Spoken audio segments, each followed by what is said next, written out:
अच्छा concept marks ने दिया है कि विवाह व्यवस्था क्यों बनी, इस पर बात करता है। देखिए, परिवार और विवाह दो अलग विचार हैं। परिवार का मतलब एक जो है स्त्री पुरुष है और उसके बच्चे हैं, तो वो क्या है, परिवार हुआ।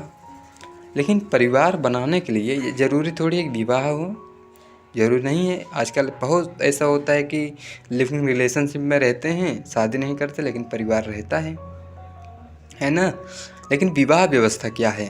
विवाह एक संस्कार है। जैसे हिंदू समाज, ईसाई समाज, इन समाजों में क्या है कि विवाह को एक संस्कार माना गया है।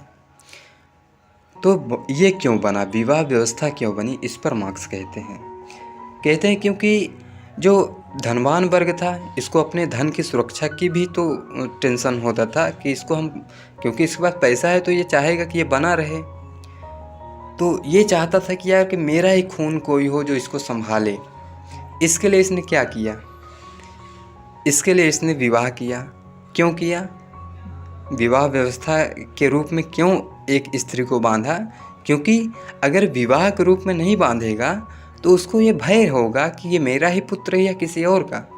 क्योंकि एंशिएंट टाइप में जब बहुत ज़्यादा सभ्यता नहीं विकसित हुई थी, तो उस समय जो है एक ही स्त्री के साथ कई पुरुष संसर्ग कर सकते हैं। तो अब जब, क्योंकि विवाह के रूप में है भी नहीं कोई स्त्री उसके साथ, और ये संसर्ग मान लो कर लिया, कोई दूसरे भी उससे कर लिया, तो इसको ये भय होता है कि यार मेरा ही खून है या किसी दूसरे का। तो इसने क्या किया कि विवाह करके उसे कैद कर लिया कि अब ये हमारी यहाँ रहेगी, हमारे ही अनुसार चलेगी। तो उसको एक साधन के रूप में, स्त्री को एक साधन के रूप में, जैसे कि हम कहीं जाते हैं तो हम साधन के यूज़ करते हैं, तो एक साधन के रूप में जो है इस्तेमाल किया।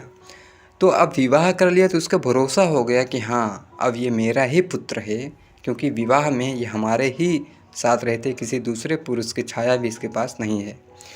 इसको ये भरोसा हो गया और फिर जो है विवाह व्यवस्था की उत्पत्ति हो गई। ऐसी बात ये करते हैं। तो विवाह व्यवस्था